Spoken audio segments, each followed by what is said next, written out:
Bom, então, muito boa tarde outra vez. Esta é a última talk de hoje. Bom, de hoje e de todo o festival. Não, porque no sábado a Marta Cooper ainda vai fazer uma apresentação, vai haver uma conversa com ela. Eu acho que, como se costuma dizer, o José Carlos Mota dispensa apresentações. E agora estava aqui meia hora a ler o teu currículo, que é o que normalmente acontece nestas apresentações. Ele dispensa apresentações e depois é... Exato.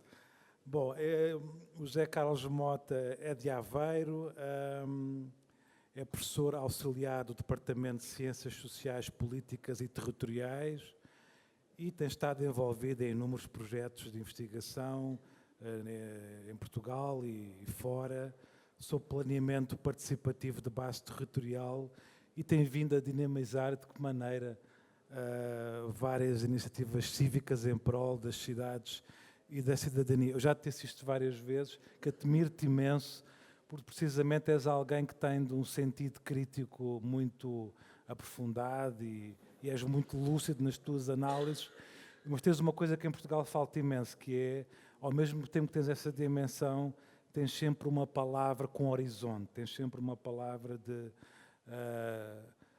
futuro. Eu não gosto da palavra esperança, mas essa ideia do horizonte, para mim, faz imenso sentido. E, portanto, eu estou com muita expectativa que, mais uma vez, tu venhas a conseguir fazer isso aqui hoje. Vamos a ver, e eu vou-te passar a palavra, sendo que depois desta pequena palestra do José, vamos aqui ter uma pequena conversa com ele.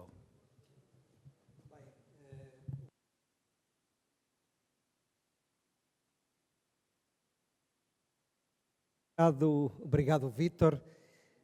Não é para retribuir a simpatia que ele teve para comigo, porque foi simpatia, mas eu sou um enorme admirador de tudo o que o Vítor escreve.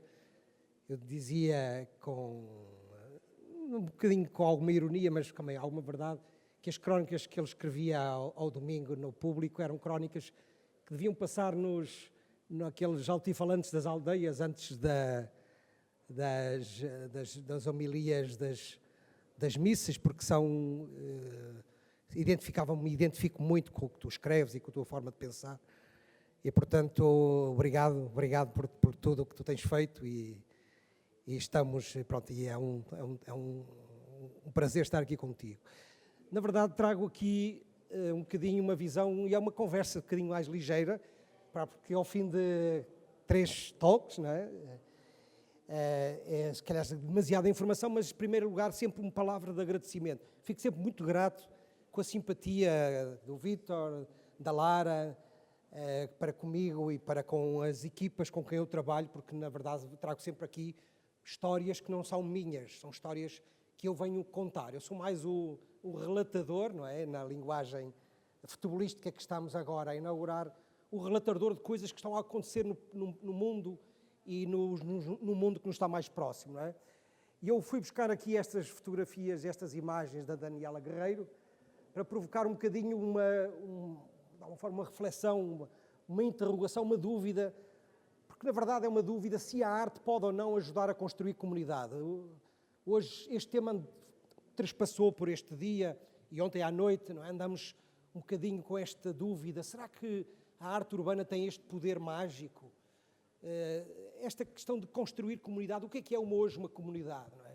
Quando estamos a falar num momento tão delicado da nossa existência coletiva, em que há fraturas evidentes, as pessoas estão cada vez mais nos seus mundos, e portanto será que é possível, e não é pedir demasiado, a arte urbana que tem este papel de construir coisas que estão, eu diria, estilhaçadas, fraturadas, e que se calhar precisam de outro tipo de arcabouço de política pública, um bocadinho também o painel anterior disse. Eu trazia 5 questões e eu vou acelerar algumas delas porque se calhar são redundantes, mas em primeiro lugar interessa muito o que é isto de comunidades, não é?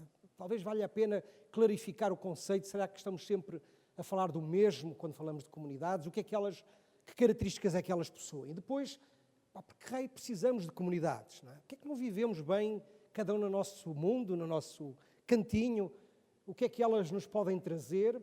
E o que é que está a dificultar a sua criação? Porque se elas não existem de uma forma plena, se nós não falamos com os vizinhos, se não os conhecemos, se calhar alguma coisa não está a correr bem. E, portanto, e como trago sempre uma perspectiva de esperança, uma perspectiva positiva, como é que isso se faz então? Onde é que os exercícios mais ou menos voluntaristas que vão ocorrendo aí pelo mundo fora, onde é que eles nos estão a trazer alguma esperança nesta ideia do sentido de comunidade? E por último, a questão para a qual a Lara me desafiou, que é se a arte urbana pode trazer alguma coisa e como. E portanto são 3 provocações que deixo no fim. E portanto, se calhar começando, gosto muito do discurso do Tolentino Mendonça, que há 4 anos atrás, no dia 10 de junho, ele refletiu um bocadinho sobre o que era isto da comunidade. E ele dizia que a comunidade, no fundo, tem a etimologia vem da palavra comunitas, e que ele dizia que os membros de uma comunidade tinham uma espécie de uma raiz ocasional qualquer, havia uma raiz comum. E ele dizia que era o munus, e o munus era um comum dever, uma tarefa partilhada de cuidar da vida. Portanto, é esta cola que nós andamos à procura e que, eventualmente, permite ou que ajuda a criar este sentido de comunidade. A Margaret Mead, que é uma antropóloga muito conhecida, dizia que este foi o primeiro sinal de uma ideia de comunidade. Não é? Conhecem esta fotografia? Não é? O que é que ela retrata? O que é esta fotografia? Um osso partido, não é? Que foi encontrado provavelmente tapado num túmulo, portanto, e que ela dizia que revelava um cuidado que os membros deste grupo, onde esta pessoa vivia, de que não o deixaram abandonado e, portanto, cuidaram dele mesmo ferido. E este era talvez o primeiro sentido, o primeiro exemplo, o primeiro sinal de um fragmento deste sentido de vida comunitária, que depois se replicou na nossa história, na caça, na defesa, conhecemos vários exemplos, também no desporto, não é?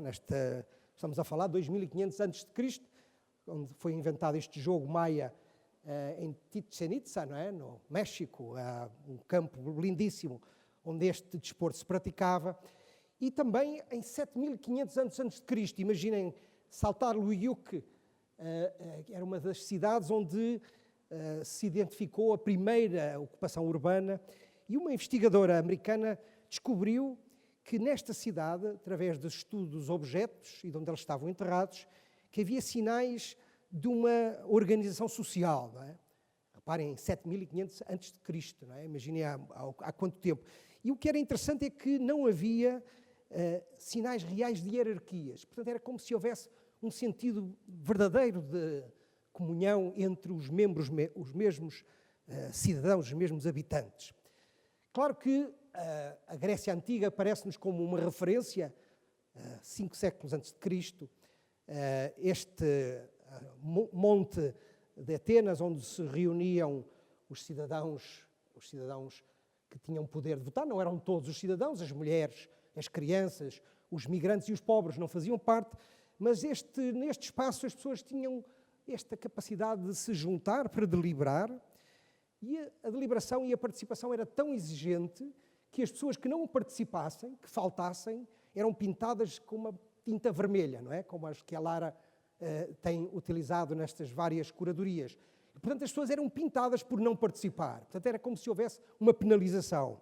E esta penalização também existia numa coisa muito interessante chamada o Conselho dos 500, que permitia votar e permitia que políticos que não tinham cumprido o seu dever fossem ostracizados. Ostracizados eram enviados para fora da sua comunidade, da sua cidade. Portanto, havia regras deste sentido comunitário há muitos séculos atrás, não é? Portanto, estamos a vivê-los. E por isso a comunidade pode ser qualquer coisa como pertencer a um grupo social, que pode ser em várias escalas, podem ser de um bairro, de uma rua, de um bairro, de uma cidade, de um país, de uma região mais continental ou do mundo. E, portanto, somos partes de comunidades a diferentes escalas e que têm este duplo sentido de obedecer também um conjunto de regras, de leis ou de responsabilidades, como na Grécia Antiga se fazia. E, portanto, talvez possamos, para perceber exatamente o que é uma comunidade e como é que ela se organiza, saber que há um conjunto de pessoas que têm um conjunto de laços, de redes, que partilham alguns valores, algumas normas, alguns princípios, aquilo que hoje falamos muito da identidade, não é? Ou do sentido de pertença, aquilo que estes projetos que vocês também promovem procuram identificar, procuram mapear, procuram ilustrar, mas que tenham um sentido de cooperação e de ajuda mútua, não é? E, portanto, significa que nós, na nossa vida, não pertencemos a uma única comunidade, mas a várias. E às vezes sobrepostas, e às vezes concorrentes entre si. Portanto, não há esta ideia um bocadinho utópica de uma comunidade perfeita, não é? Em que todos vivem bem uns com os outros, sentir ou fazer parte de um grupo ou de uma comunidade é também fazer parte deste mundo de contradições. E sabemos que existem de diferentes tipos, as de lugar, e vamos falar das vizinhanças, as de interesses, não é? Temos hoje aqui comunidades de interesse, da arte urbana, das cidades, da democracia, da participação, e depois comunidades de prática, de pessoas que fazem o mesmo ofício, não é? Os ofícios tradicionais e estes mais contemporâneos, por exemplo, que o UL e a comunidade UL também identificam. A ideia da vizinhança é algo muito interessante. Hoje, no debate das cidades, fala-se muito que temos que recuperar o sentido da vizinhança, como se fosse uma coisa relativamente recente, não é? Da nossa contemporânea. Ela tem milhares de anos, mas mesmo em termos conceptuais, ela tem mais de 100 anos. A cidade dos 15 minutos, que hoje vocês ouvem falar, ela já foi pensada pelo Clarence Perry em Chicago, nos anos 20 do século passado. E, portanto, tinha uma organização muito interessante em que o elemento central desta vizinhança, desta unidade de vizinhança, era a escola. Era a escola que permitia organizar a vida dos pais, dos filhos, do lazer, da educação. E, portanto, estes exemplos de vizinhança são tão úteis. Então, e porquê é que precisamos delas? Porquê é que não vivemos bem, cada um no nosso mundo? Talvez porque não nos devemos esquecer dos períodos difíceis. É nos períodos difíceis em que este sentido, que parece que não existe, de repente parece que está ali um bocadinho latente, à espera de ser ativado, não é? A pandemia, recordam-se, não é? Foi um bom exemplo dessa ativação das ajudas dos vizinhos que não se conheciam e começaram a apoiar uns aos outros, a fazer, sobretudo os mais frágeis, os idosos.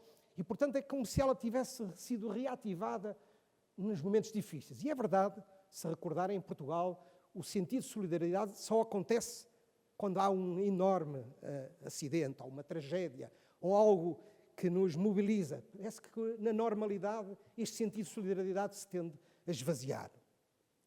E este sentido de vizinhança é tão importante, é tão valorizado, que há aqui uns 2 anos atrás, ou 3 anos atrás, em Algar, em Cádiz, se procurou classificar como património imaterial da humanidade as conversas nas portas de soleira das casas, não é? E, portanto, percebendo o valor que este sentido, que nós encontramos ainda em algumas zonas, não sei se aqui na Covilhã encontramos ainda estas conversas ao fresco, mas este sentido de porta aberta, não é? Da chave ainda na porta da casa, não é? Que é um sentido de vida, de comunidade notável. Não é? Hoje, em qualquer cidade nossa, quem deixasse há bocadinho, a Xana deixou ali o telemóvel, está a dizer, cuidado com o telemóvel, porque estamos permanentemente a viver num momento de medo, não é? Muito ampliado pelos média. E este sentido de presença no espaço público, dos tais conversas, dos tais bancos que nos dão vida, estão a rarear. Estão a rarear por várias razões. E o New York Times também dizia há uns tempos que o banco público estava em perigo, não é? Porque, várias razões, claramente porque há uma privatização do espaço público para as atividades ligadas à cafetaria, ao comércio, mas também porque estão a surgir formas hostis de arquitetura nos bancos, sabem, não é?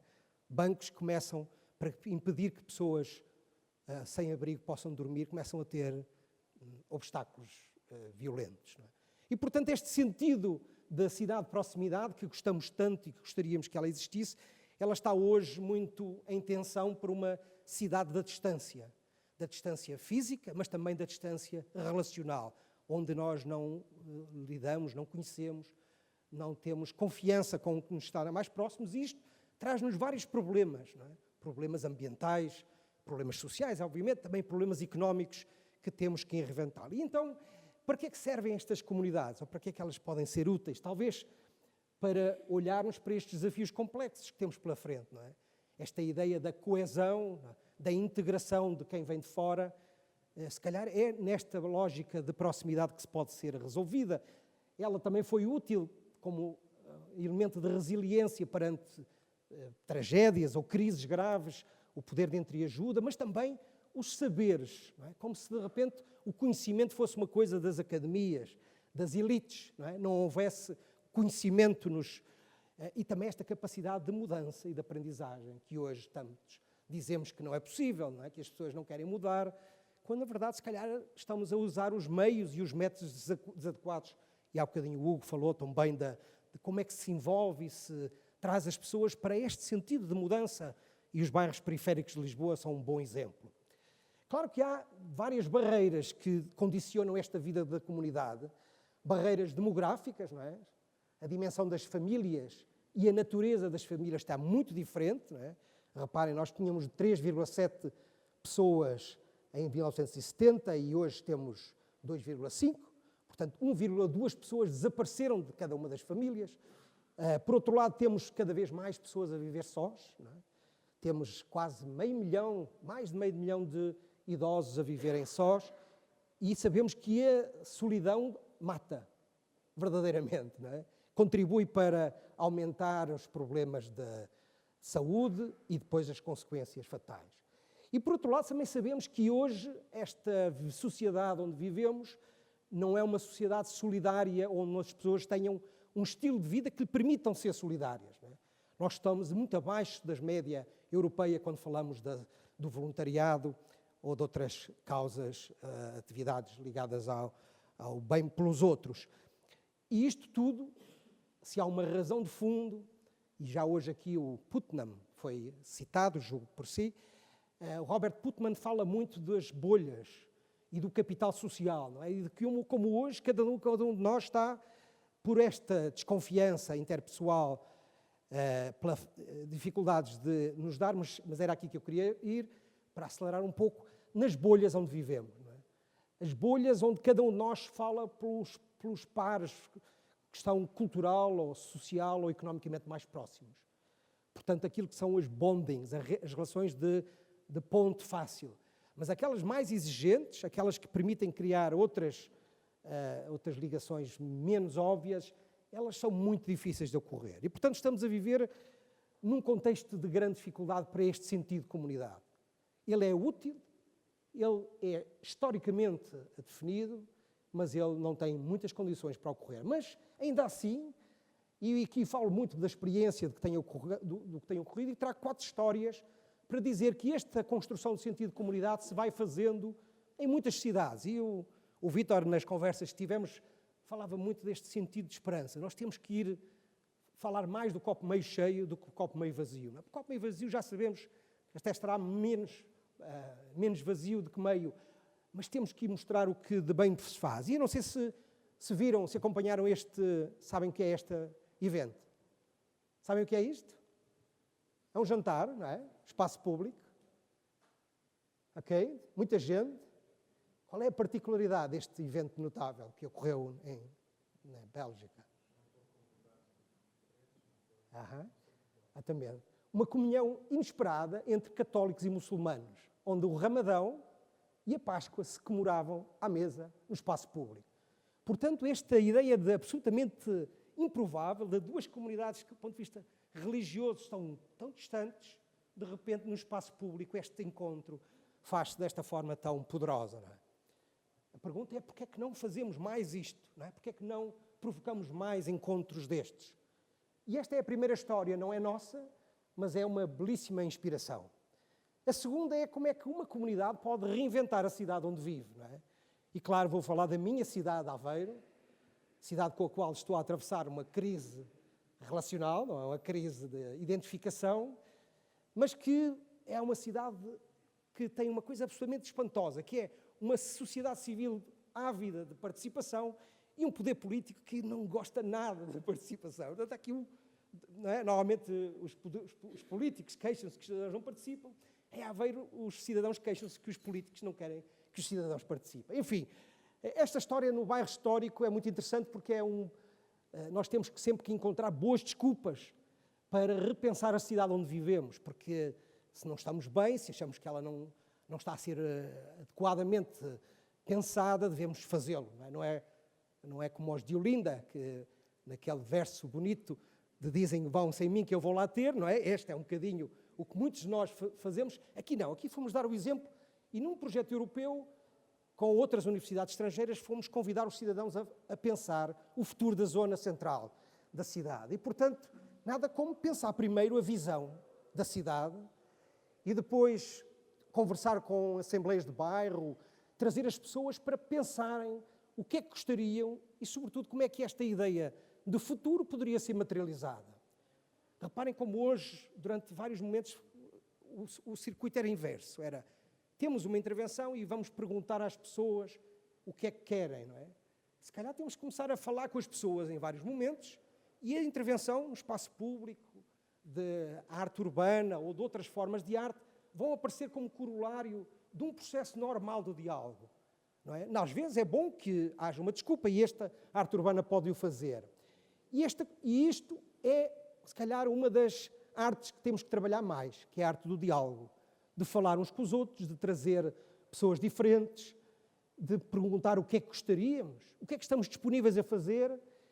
E o que foi espantoso foi que um evento sem apoio público conseguiu juntar, durante um fim de semana em Aveiro, 60 eventos, 150 promotores e umas centenas largas de participantes. Tudo sem orçamento, sem dinheiro.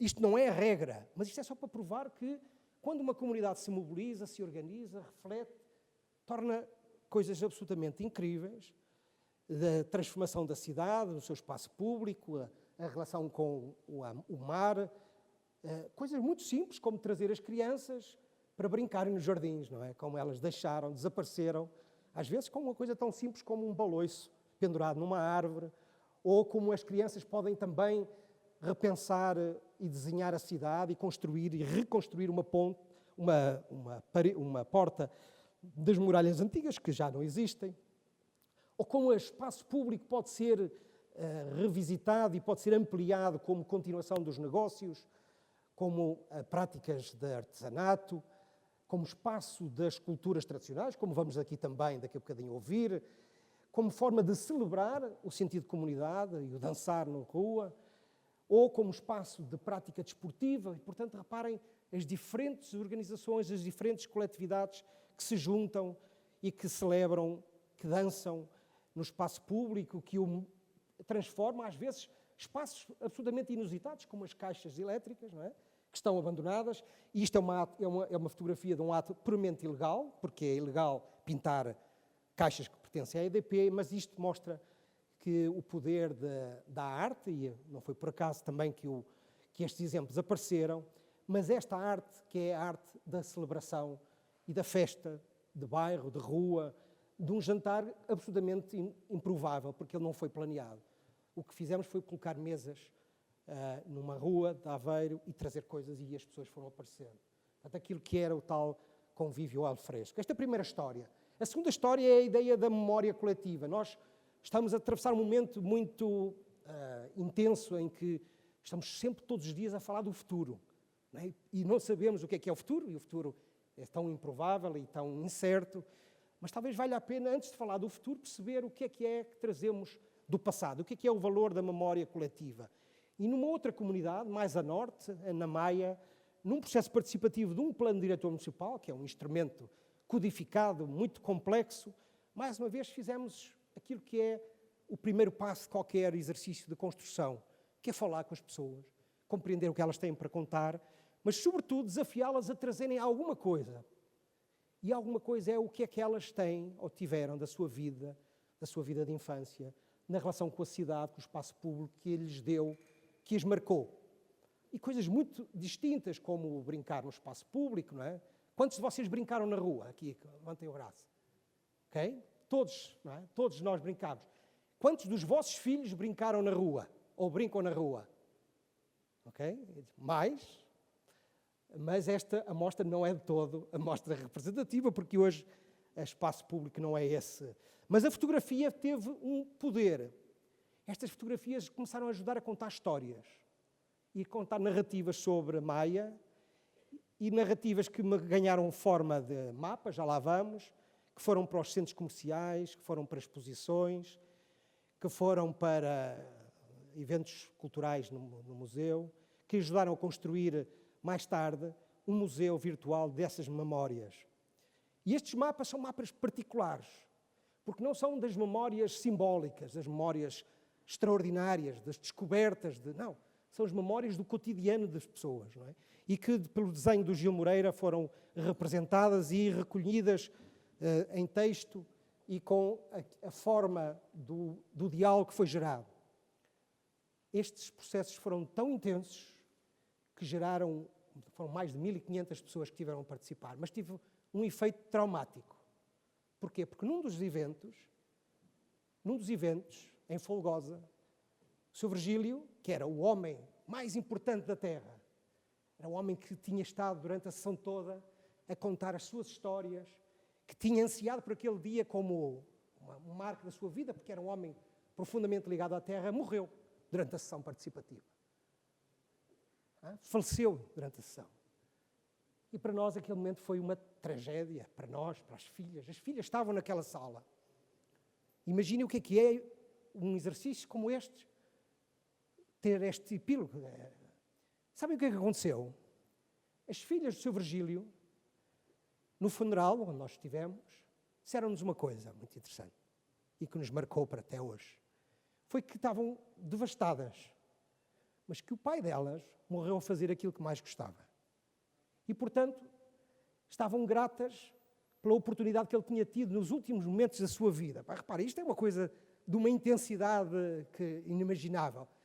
Mas fez com que nós, passados 6 meses, voltássemos ao mesmo lugar onde este aconteceu e a família esteve presente e acompanhou o processo participativo até ao fim, nas várias sessões que fizemos e depois na forma como foram experimentados. Portanto, isto conta um bocadinho o valor supremo que esta ideia da construção de um sentido de comunidade e do papel e do contributo que cada um de nós pode oferecer, mesmo em circunstâncias absolutamente extraordinárias como esta.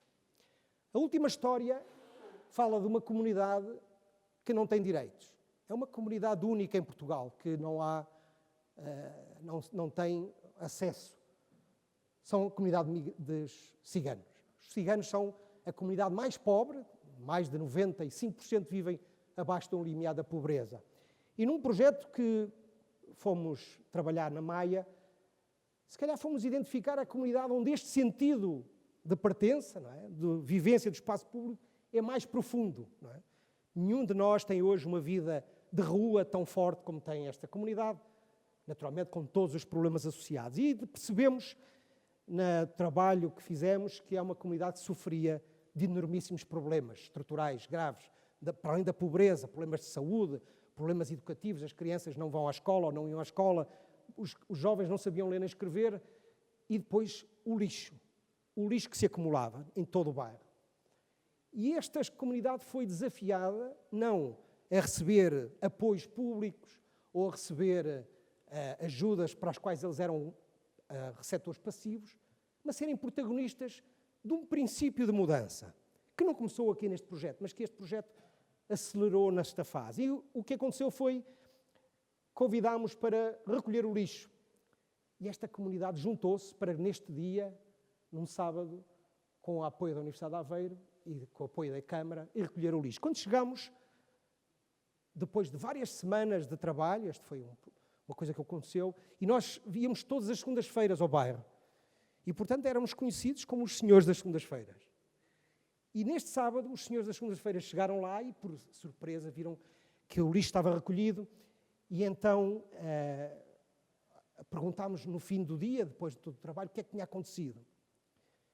E estes técnicos da Câmara disseram que esta comunidade, que é conhecida por não se interessar, por não participar, por ser, entre aspas, atores passivos daquilo que são às vezes até benefícios que recebem, pois bem, esta comunidade juntou-se porque queria fazer uma surpresa aos senhores segunda-feira. E a surpresa foi recolher, na véspera, todo o lixo que estava acumulado no bairro e de o juntar. Mas esta comunidade fez outra coisa, através, mais uma vez, do poder da ação coletiva. Foi pensar o futuro do bairro, não só no espaço público, mas também neste muro, neste conjunto de muros que circundava o bairro escondido por trás de um antigo polidesportivo. E o que aconteceu foi que se construiu também com esta comunidade, através do diálogo, um projeto em que se escolheram as cores, os desenhos, num diálogo entre cidadãos e técnicos e investigadores da Universidade de Aveiro. E o que aconteceu foi que esta comunidade foi convidada a participar também nesta mudança. E esta mudança mobilizou de uma forma incrível todas as pessoas do bairro ajudaram a pintar os muros e a celebrar no final esta festa. Quando estávamos sentados, depois de um dia fantástico, um dos jovens, o Hugo, dizia para mim: isto parece o paraíso. Espantado com aquilo que tinha sido possível fazer. Eles tinham sido possível fazer. Não? E a dona Rosa, que estava perto, disse: olhem, sabem, nós gostamos muito de vos ter cá, porque nós não costumamos receber muitas visitas. E sabem, nós não somos bichos, nós somos pessoas. Não é? E, portanto, esta é um bocadinho a história do sentido de comunidade, que muitas vezes o exemplo vem de quem está numa condição mais frágil. E para terminar, a pergunta que comecei, que é, afinal, como é que a arte urbana pode ajudar a trabalhar estas questões tão complexas que eu procurei aqui, de uma forma resumida, apresentar. E, portanto, eu diria que há 3, se calhar, grandes desafios. Em primeiro lugar, a ideia de participação. O que é isto da participação das pessoas? É um convite para vir a um evento? É um diálogo que se estabelece? É uma perspectiva de educação de públicos? É uma perspectiva de cocriação, de comunhão? Quais são os graus? Não é? Há uma coisa chamada escada da participação. E, portanto, temos que começar a falar da escada da participação dos cidadãos em intervenções de arte urbana, para perceber se elas aparecem no fim, no princípio e, sobretudo, durante quanto tempo. Qual é o tempo que este diálogo exige para que seja verdadeiramente consequente? A segunda questão é a questão da relação entre a arte e a comunidade. Quem é que faz esta curadoria, esta mediação, esta facilitação que tão bem a Lara e outros colegas, mas que o exemplo da Lara e da equipa da UL são notáveis, porque elas, de alguma forma, esta mediação é essencial para que elas permitirem que esta relação não seja uma relação só de interesse, seja uma relação de permeabilidade a novas ideias, de percepção do que é que muda, o que é que transforma para além da obra, para além da parede, o que é que transforma o espaço público, o que é que transforma o bairro, o que é que transforma a cidade, o que é que transforma as pessoas e as atividades que, de alguma forma, marginam esta pequena micro-intervenção que é produzida. E qual é a densidade desta transformação? E, por último, a questão fundamental da imaginação coletiva. Nós temos que alimentar a imaginação coletiva de um futuro diferente. Não é?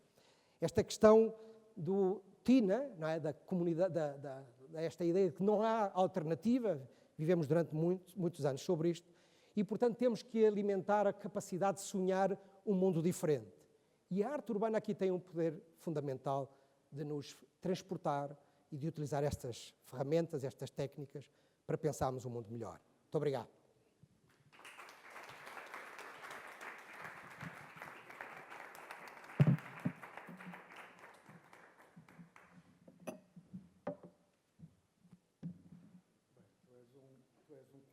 Graças, pá.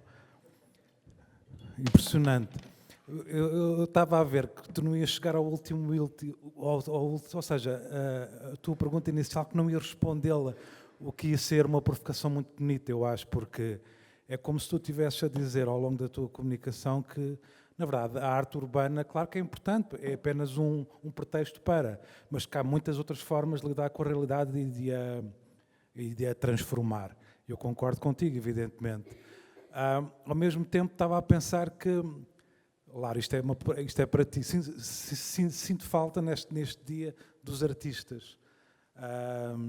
Porque, de alguma forma, como é que eu ia te pôr a questão? Estamos aqui a falar ao longo do dia da arte participativa, da arte na relação com a comunidade, da arte na relação com o território, e eu revejo-me completamente em tudo o que foi dito aqui, mas ao mesmo tempo é como se o elo artístico me faltasse aqui, no sentido em que estamos sempre a falar sobre a liberdade artística, e evidentemente que um artista, quando chega aqui, por exemplo, no caso da Covilhã, e a Lara faz esse envolvimento com o território, mas ao mesmo tempo eu questiono-me onde é que está a liberdade artística, ou seja, será que necessitamos sempre de envolver a comunidade, o território, todas estas noções? Será que a arte, pela arte per si, não é capaz de provocar transformações? Enfim, são questões que me vieram a ouvir-te. E não sei se alguém tem aí uma pergunta fantástica para pôr ao Zé, ou se tu queres comentar o que eu estou para aqui a dizer. João, força. Já que falei muito antes, agora que se descansar um bocadinho. Então, quando vi ali a contares a história de um excelente exemplo de caso de boas práticas, que foi da Maia, eu pergunto-me, num processo destes, e tu tens bastante experiência nessa área, de construir um PDM de algo que decide o futuro de um território, de uma geografia, se consideras, e para nós parece-nos a todos evidentes, olhar para aquilo, que aquilo deveria ser o processo, norma quase para todos os sítios, quantos PDMs não se fazem dessa maneira? De olhar para o território, perceber as características muito próprias daquela geografia, falar com as pessoas, ir ao território, entender, perceber, trabalhar as memórias, as identidades, tudo isso, falar com os jovens, envolver os alunos do 12º ano, envolver os de maior idade, pô-los todos na mesma mesa. Mas isso não deveria ser a norma? Não deveria ser normal fazer isso em qualquer PDM deste país? Porquê que isso não é assim? É que parece-me tão evidente que até dói às vezes imaginar, que eu sei que não é assim em alguns sítios, porque às vezes também tento contribuir para isso. Não é normal ter um geógrafo, um artista, um senhor que trabalha no talho, todos à mesma mesa a pensar o que é que eu quero para o meu beco, o que é que eu quero para este jardim que aqui está, o que é que nós queremos sonhar. Quer dizer, não pôr os jovens, não pôr alguém que está a acabar um 12º ano, isto devia ser parte da sua formação. Fazer parte da formação é o que é que eu quero para a minha cidade, porquê é que eu quero viver aqui.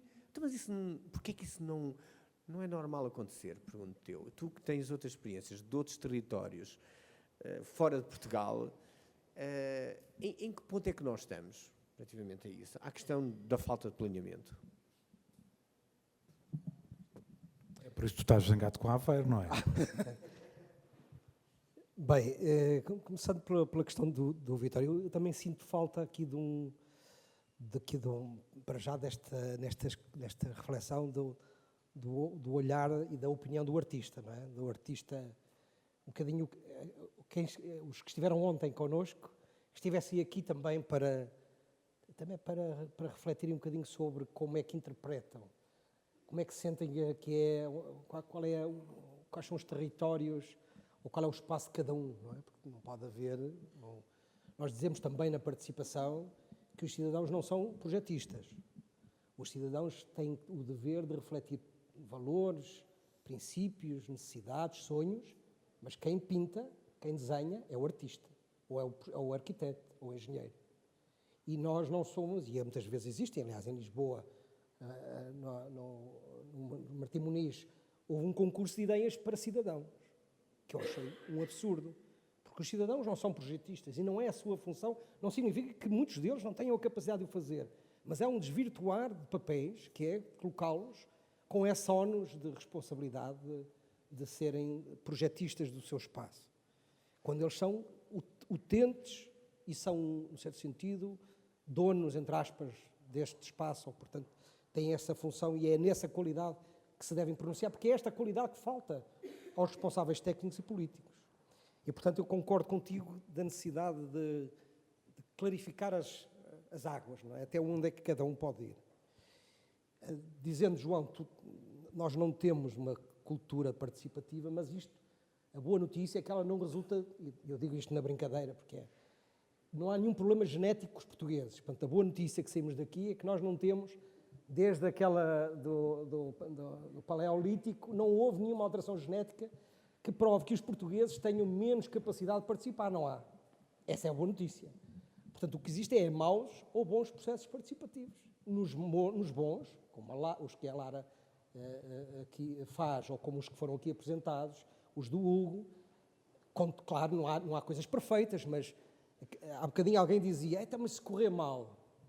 O correr mal não é o produto, o correr mal é o processo. É o processo que dá cabo. O produto pode não ser o ideal do ponto de vista estético, mas quem tem que também garantir que, quando estamos a falar destas questões de arte comunitária, é que tem que haver uma dupla responsabilidade. A responsabilidade do artista, mas também há a responsabilidade do mediador comunitário e da própria comunidade.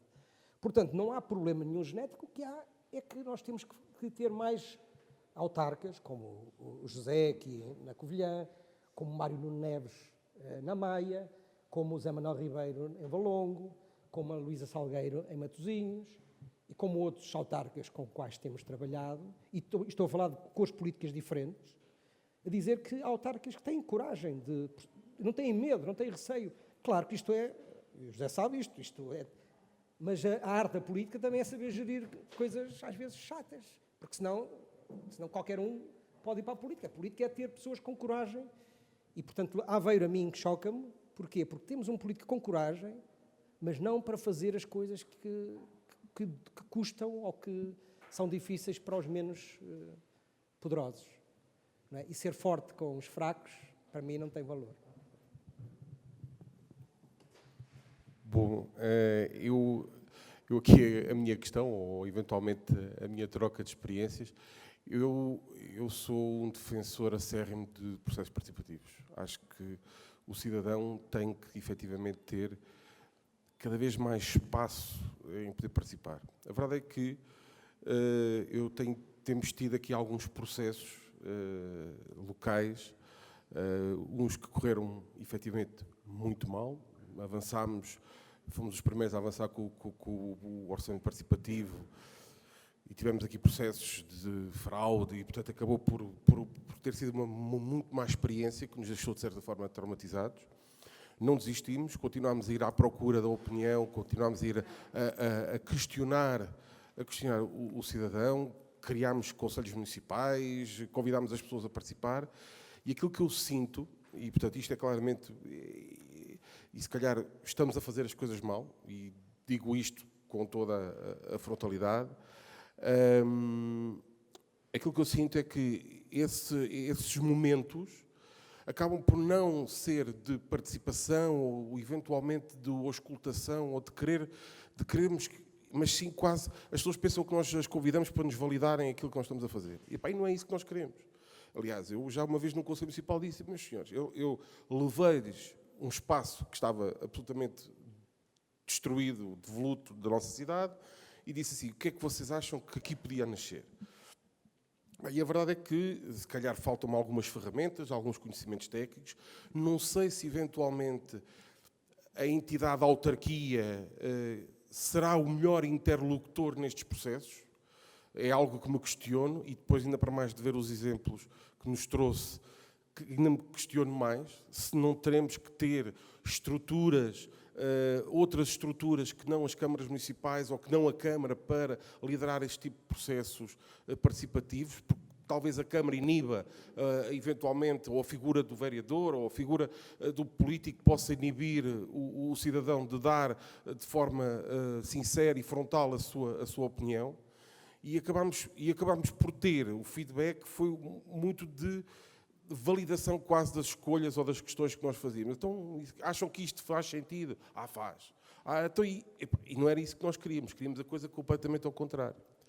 E portanto, eu fiquei muito, muito interessado, e vamos tratar de conversar, porque eu acho que a nós, este processo do UL, com a Lara, nós temos estado a trabalhar há vários anos, e é um processo que eu admiro imenso, mas é muito fruto, e disto vou ser muito sincero, é muito fruto do trabalho deles, da ideia deles, da capacidade deles. Nós, aqui o José não tem o mérito que lhe quis dar de maneira nenhuma, apenas vejo efetivamente a capacidade fantástica, o potencial que eles têm e faço tudo para lhes dar as melhores condições possíveis. Agora, acho é que temos que conseguir arranjar aqui mecanismos de conseguir chegar melhor ao nosso cidadão. E gostava imenso de perceber como é que... E nós temos aqui, atenção, nós temos associações, a Colabora, a Beira Serra, que trabalham com comunidades ciganas. Ainda agora estamos também num projeto onde também estou envolvido, em tentarmos perceber e potenciar porque a verdade, a participação do cidadão é fundamental hoje em dia. Eu sei que estamos-nos a fugir um pouco do tema, Lara, mas a participação do cidadão nestes processos é fundamental hoje em dia para podermos combater determinados fenómenos que estão a acontecer na nossa sociedade. Porque as pessoas têm que se efetivamente sentir envolvidas e têm que sentir que participam e têm que sentir que estão e que fazem parte de uma comunidade. Porque, caso contrário, estamos a dar palco a outros fenómenos que não vale a pena referir. Obrigado. Obrigado, José. Só um comentário muito breve, porque já estamos muito atrasados. Nós nem temos a pretensão de ter soluções, isto não há soluções mágicas, depende muito de cada... Aquilo que a nossa experiência diz, em primeiro lugar, é não ter, às vezes, a ideia de que nós estamos a fazer uma pergunta às pessoas para as quais elas não têm resposta ou não lhes interessa. E, portanto, se calhar, antes de ter um tema ou um mote, é iniciar uma conversa sobre o que é que lhes preocupa, quais são os seus anseios, quais são as suas necessidades. Porque se encontrarmos o fio, a ponta dessa meada, e se a desenrolarmos, às tantas vamos encontrar o que é que as verdadeiramente amarra, e isto depois pode ter, na outra ponta da meada, ir ter com uma política pública, ou com uma ideia, com um projeto. Mas criar este espaço de diálogo, que é um espaço que o José, quando eu estava a elogiá-lo, é porque há várias coisas importantes. Um é o lado da empatia que gera, da disponibilidade, da confiança que dá a uma terceira parte, que não é uma instituição pública. E, portanto, ao conferir este poder, estende a confiança que a organização tem, que o município tem, para uma entidade terceira. E isto cria no cidadão uma vontade e dá uma credibilidade a isto é muito importante. E, portanto, esta relação de confiança, que depois tem que ter uma consequência. Isto tem que ter significado. Nós, como falamos muito da narrativa, qual é o tema, qual é o mote que hoje as pessoas querem trabalhar, que as preocupa. E é esta narrativa, é este fio, que depois pode dar origem a um projeto, a uma instalação, uma intervenção, ou pode não dar origem a nada. E, portanto, talvez a recomendação era não partir para uma coisa destas com uma ideia pré-feita sobre um resultado que pretende alcançar. E, portanto, se deixasse conduzir, e nós estamos a fazer isto às vezes, vocês vão partir para um processo de participação sem saber para onde é que isto vai, sim? É isto. E depois logo vemos onde é que, e como é que esta história, como é que se convergem, ou como é que as pessoas se aliam e mobilizam em torno dos temas, das causas, dos projetos. E repare, nós estamos a trabalhar um projeto em Matosinhos, numa coisa estranhíssima chamada transição climática. Não é? Quem é que se preocupa com a transição climática? Pois bem, nós temos cerca de 70 pessoas a trabalhar há 12 semanas consecutivas. Há 12 semanas consecutivas.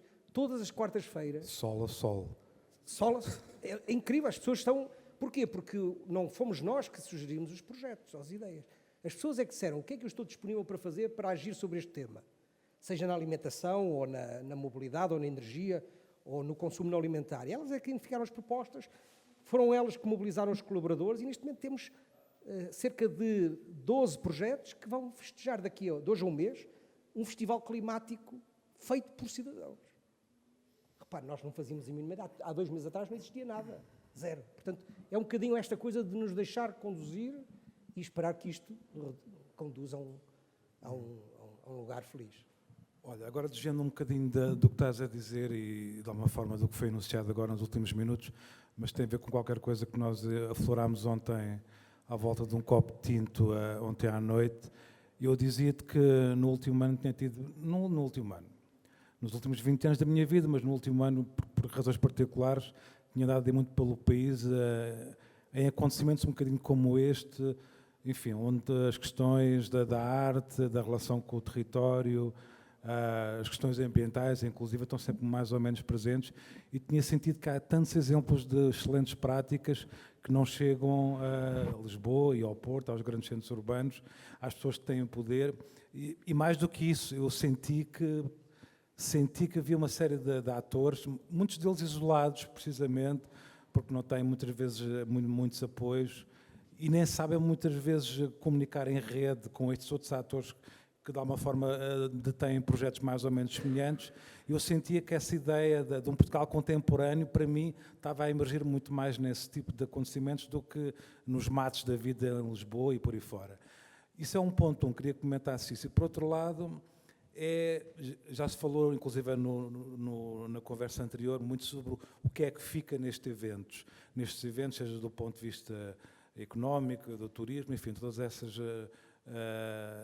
esses dados e essas nomenclaturas. Mas também, claro que é importante falar sobre o que é que fica, e não falo só do sentimento de pertença das pessoas aqui, mas mais do que isso, das pessoas que, no caso do evento destes da Covilhã, que já tem todo um lastro de uma série de anos, evidentemente houve pessoas que cresceram com eventos como este. E isso certamente teve impacto na vida delas, seja no desejo de consumirem arte, por exemplo, enfim, é aquele clichê da formação dos públicos, mas também, inclusive, o desejo de criarem e no fundo, fazerem aquilo que tu parte desta mosca. Tu enuncias que é imaginarem outros futuros para si próprios e para os outros à sua volta. Queria que comentasse um bocadinho sobre isso, ou então manda-me passear e vamos fazer apanhar sol. Sim. Desculpa interromper, tem que ser rápido. Sim, dois minutos. Em primeiro lugar, tens toda a razão, que há aqui um problema, é que cada um de nós está a fazer coisas maravilhosas em vários sítios do país, mas não falamos muito pouco. Amanhã vou estar em Braga sobre um evento da inovação social. O ecossistema da inovação social é das coisas mais poderosas. Estamos a falar de 600 projetos pelo país fora, que estão, de alguma forma, a ensaiar estes futuros alternativos. O problema é que esta é uma espécie de bolha da inovação social, depois há a bolha das intervenções artísticas, dos projetos artísticos, depois há a bolha dos bairros saudáveis, depois há a bolha, e o problema é que estas bolhas não falam entre si. Portanto, Lara, próximo encontro é juntar as bolhas e, de alguma forma, ver como é que elas podem ficar maiores e mais poderosas. Segundo, o que é que fica? Eu acho que hoje precisamos de começar a criar novos espaços de interação. Recordam-se das casas do povo, não é? Nós tínhamos casas do povo, que eram as casas onde... E se calhar temos que reinventar as casas do povo 2.0, não é? Que são os lugares onde o que fica, que é esta ideia do experimentar fazer, do fazer em conjunto, dos vários diálogos, dos vários conhecimentos se possam juntar, combinar, para poder produzir algo e deixar mais... Porque podemos correr o risco de estar a fazer coisas extraordinárias e o seu impacto ficar aquém do que poderia ser, com muito pouco esforço acrescido. Pronto, não sei se a última uma pergunta, uma coisa super urgente para dizer, ninguém? 1, 2, 3, uma salva de palmas para o Zé.